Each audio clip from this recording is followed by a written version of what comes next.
So we always talk about hiring local licensed contractors. I'm gonna give you three examples of what happened this week. I went to a sewer job.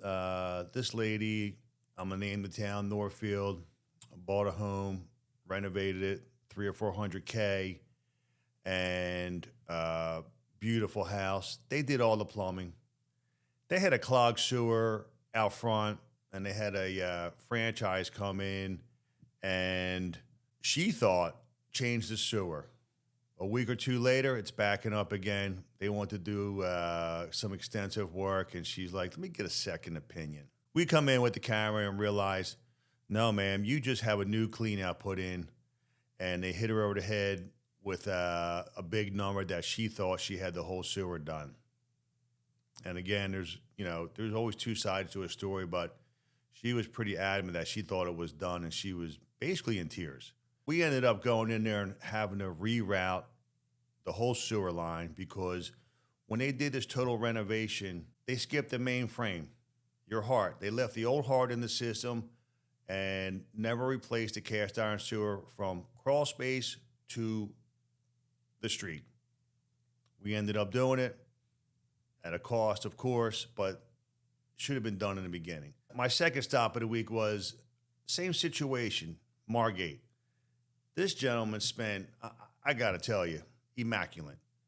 Probably 800K on the whole thing with addition, with immaculate work, bathrooms, fixtures, etc. Backing up.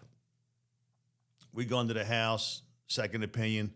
Again, franchise comes in, got funny with the films, didn't want to give it to him, and called us in for a second opinion. We were referred by someone that knew us locally. We went in with the camera work and traced out the whole situation. They left all the cast iron in the crawl space, and again, needs to be repiped. The mainframe, all old, didn't do it.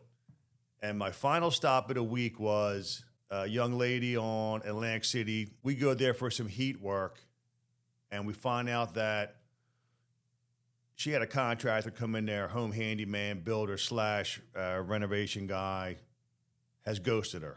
She showed me all the work. 2 years, incomplete. Can't find him, don't know where he's at. Got to find him to sue. So what I suggest is this, on the two sewer jobs, you have to do both complete to save yourself a big headache down the road. There's no sense in doing a renovation and then you have to tear the place apart, especially if you have a slab, to break up tile floor, to change a sewer, or possibly line, but that's irrelevant. It should all be done in the beginning. If you have to cut a cost on maybe a second or third bathroom, you're best to do it. It's as long as everybody's transparent, I would suggest you do less work upstairs, do the main sewer, water lines every time. As far as hiring a local contractor, it is imperative that you do this. Local, dependable, and most of all, known in the community with referrals, a reputation that follows him to finish and is available for the bad call. Will you answer the phone if the window doesn't open right? Or if your sewer that you just put in is clogged? We do it all the time. We answer the call, good and bad. And my suggestion to you out there is, hey, man, hire a local guy, feed the community, franchises. You're going to get the owner of the company that's small, local.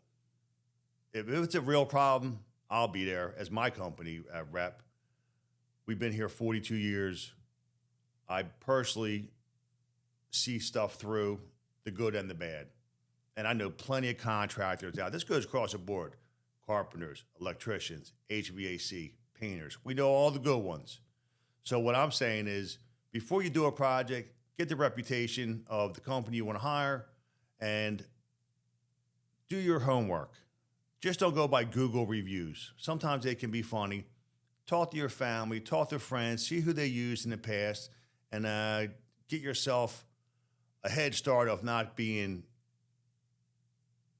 bamboozled, but disappointed, especially disappointment in your wallet if things go south, like the 3 jobs I saw this week.